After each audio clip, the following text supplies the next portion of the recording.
My younger brother, Eric, slapped me at my son's birthday party, and my parents took his side. Years later, they came begging for help when he tried to steal their house, though it was actually mine.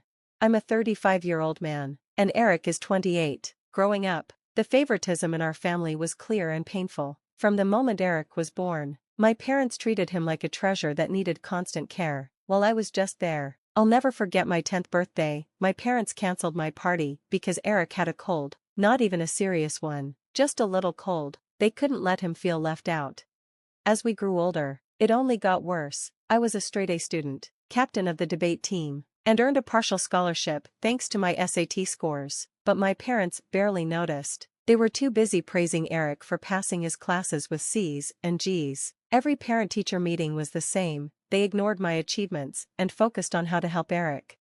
At 18, I moved out, determined to succeed without their constant comparisons. I worked multiple jobs, paid my way through college, and earned a degree in computer science. Eventually, I landed a great job at a tech company. That's where I met my wife, Darla. She's kind, smart, and actually celebrates my successes. We've been married for 5 years and now have a 1-year-old son, James.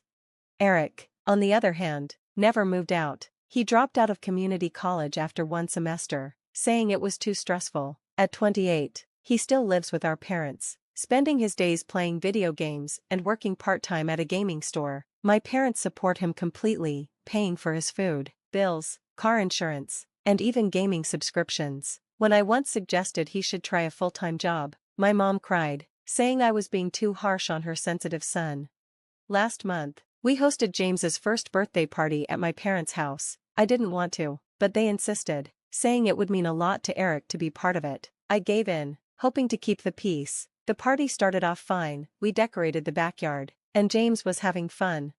But during lunch, I accidentally bumped into Eric while holding my plate of food. Some pasta with marinara sauce spilled on his new limited edition gaming t-shirt. I immediately apologized and even offered to pay for dry cleaning or buy him a new shirt. I know gaming merchandise can be pricey. Instead of accepting my apology, Eric exploded. He started yelling about how I always ruin things for him. He even brought up stuff from when we were kids, blaming me for everything.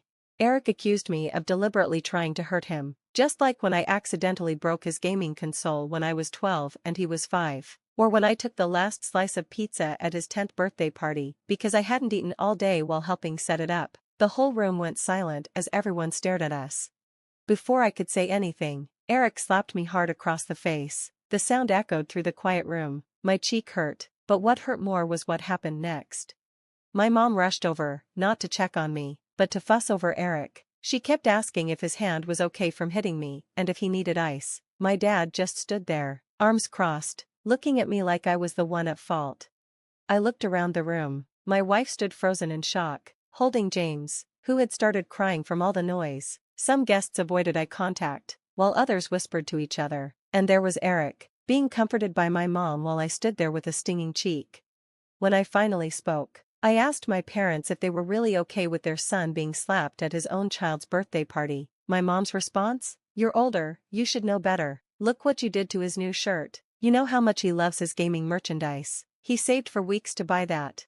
That was it. I couldn't hold back anymore. Years of bottled-up frustration came spilling out. I told them how they had enabled Eric's behavior his entire life, never holding him accountable or pushing him to improve. At 28, he was still living at home, playing video games, while I'd been working hard since I was 18.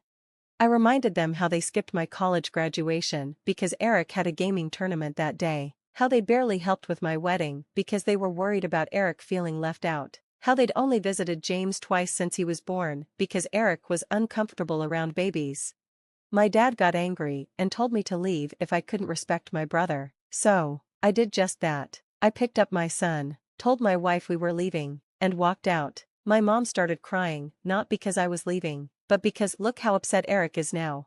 Later that day, I started getting calls and messages. My parents said I needed to apologize to Eric. Apparently, he was so upset about his shirt that he locked himself in his room and wouldn't come out. Relatives called to say I should understand that Eric is sensitive and that spilling food on him was provoking him. Others said I was overreacting to just a little slap and that, as the older brother, I should be more understanding. I blocked everyone, my parents, Eric, and any relatives who defended him. Some family members who saw what happened at the party reached out to support me. They admitted they'd noticed how unfairly I was treated over the years, but had stayed quiet to avoid causing drama. Too little, too late. It's been a month since I cut contact. My wife fully supports my decision. She said she never wants James to think it's okay to hit people or to accept abuse just because it comes from family. Some relatives say I'm being too harsh and should forgive Eric because he's my brother, but I don't think being family means I have to tolerate abuse. Update 1. It's been 2 years since I went no contact with my family, and life has been peaceful without their drama. James is now 3, and we have a 6-month-old daughter, Emma. Both Darla and I got promotions at work, and we bought a bigger house. Life as a family of 4 has been wonderful. Last week, everything changed when I got a call from an unknown number. It was my mom, crying hysterically. At first, I couldn't understand what she was saying. When she calmed down, I was shocked. Eric had somehow transferred the house into his name and was selling it. He gave my parents 2 weeks to move out, and they had nowhere to go. But what shocked me more was what came next. The house was actually mine all along. When my grandfather passed away 15 years ago, he left the house to me in his will. I was 20, just starting college. My parents never told me about the inheritance because they had their own plans. They wanted Eric to have the house eventually. They thought they could convince me to sign it over to him when he was more stable. For 15 years, they lived in my house without telling me. For 15 years, they let Eric live there rent-free while I worked multiple jobs to afford my own place. For 15 years, they kept this secret, knowing I was struggling to save for my first home. My mom kept crying about how they never thought Eric would betray them like this. He'd started acting strange recently, talking about moving to another state with online gaming friends. He needed money for a gaming setup and streaming equipment, so he started asking questions about the house's ownership. They still wouldn't tell me exactly how Eric got the house in his name. My mom said he handled the paperwork while they were on vacation last month. Since I never signed any transfer documents, I can only assume he forged my signature. The irony is almost laughable. The parents who kicked me out of their house 2 years ago are now begging for my help because the house is actually mine. The brother who slapped me at my son's birthday party has now betrayed them by trying to steal my property. I decided to cut off contact with everyone, my parents, Eric, and the relatives who defended him. Some family members who were at the party later reached out to show support, saying they'd always noticed how unfairly I was treated but never spoke up to avoid drama. It was too little, too late. A month passed, and my wife completely supported my decision to go no contact. She said she didn't want James growing up thinking it's okay to hit people or accept abuse just because it comes from family. Some relatives told me I was being too harsh and should forgive Eric because he's my younger brother, but I didn't see why I should keep putting up with abuse just because we're related. Update 1. 2 years have passed since I went no contact with my family, and life has been peaceful without their drama. James is now 3, and we have a 6-month-old daughter, Emma. Darla and I both got promotions, bought a bigger house, and have been enjoying life as a family of 4. Last week, everything changed when I got a call from an unknown number. It was my mom, crying hysterically. At first, I couldn't make out what she was saying. When she calmed down enough to talk, I was shocked. Eric had somehow transferred the house into his name and was selling it. He gave my parents 2 weeks to move out, leaving them with nowhere to go. But what shocked me even more was what my mom said next. The house was actually mine all along. When my grandfather passed away 15 years ago, he left the house to me in his will. I was 20 and just starting college. My parents never told me because they had plans to give the house to Eric instead. They wanted to wait until he was more stable and then convince me to transfer it to him. For 15 years, they lived in my house without telling me. They let Eric live there rent-free while I worked hard, juggling multiple jobs to afford my own place. They watched me struggle to save for my first home, all while keeping this secret. My mom kept crying about how they never expected Eric to betray them. She said he'd been acting strange lately, talking about moving to another state with online gaming friends. He needed money for gaming equipment and started asking questions about the house's ownership. They wouldn't explain exactly how Eric got the house in his name. Mom just kept saying he handled the paperwork while they were on vacation last month. Since I never signed anything, I can only assume he forged my signature.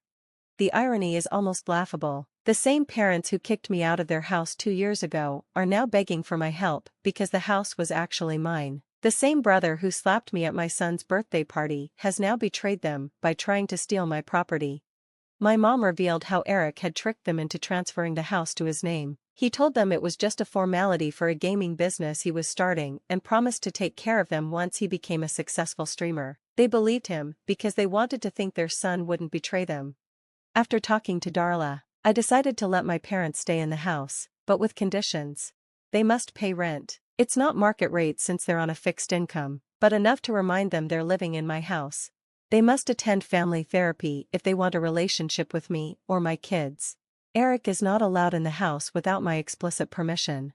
Eric didn't take the eviction well. He sent threatening messages to me, my parents, and even Darla, blaming me for ruining his life and turning our parents against him. He demanded to move back in, claiming it was his home and he had nowhere else to go. I blocked his number and saved all the messages in case we need them later.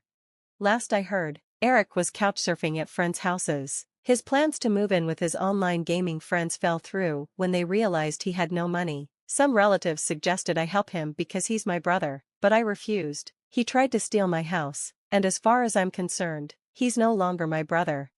Update 3.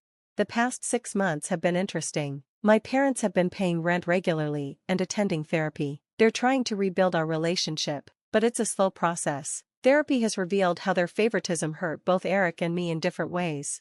Mom admitted they started enabling Eric out of guilt. When he was born, they had financial struggles and couldn't give him the same privileges I had in early childhood. To make up for it, they overindulged him. What started as buying him extra toys turned into a lifetime of spoiling him. Dad broke down during therapy when he realized their actions created an entitled monster out of Eric while pushing me away. He admitted they always thought I would be fine because I was responsible and hardworking, so they focused all their attention on Eric, thinking he needed more help. Last month, Eric sent me a long email. He said he had started therapy and realized his mistakes. He hit rock bottom after being evicted. None of his gaming friends wanted to house him permanently, and his streaming career never took off. Eric said he's now working at a warehouse and sharing an apartment with 3 roommates. In the email, he apologized for everything, hitting me at James's birthday, forging my signature, and trying to steal the house. Therapy, he claimed, helped him understand how our parents' favoritism had warped his worldview. He asked if he could move back in with our parents and promised to pay rent this time. I declined his request. I forwarded Eric's email to my lawyer, who advised me to stay no contact given his history of manipulation and fraud. While the house was my inheritance, everything else in my life I earned through hard work. I refused to enable his behavior, even if he claims to have changed. Some relatives criticize me for charging rent to my elderly parents, saying family should help family for free. But this isn't about money, it's about consequences and boundaries. My parents hid my inheritance for 15 years, enabled Eric's abuse, and only apologized when they needed something from me. They're lucky I'm letting them stay at all. Mom still makes comments about Eric's struggles. Last week, she mentioned he couldn't afford his car payment and might lose his vehicle. I shut it down, reminding her that he's an adult who tried to steal my house. If they want to help him, they can, but not while living under my roof. Darla supports my decisions and suggested we could occasionally invite my parents over for dinner to see the grandchildren. James asks about his grandparents sometimes, so I'm considering it, but I'm not ready for regular family gatherings yet. The betrayal is still too fresh. For now, this arrangement works. My parents have a safe place to live. I have control over my property, and Eric is finally learning to face the consequences of his actions. I've realized that family relationships work better with clear boundaries and consequences. Being family doesn't mean letting people take advantage of you. It means holding each other accountable and respecting each other's limits.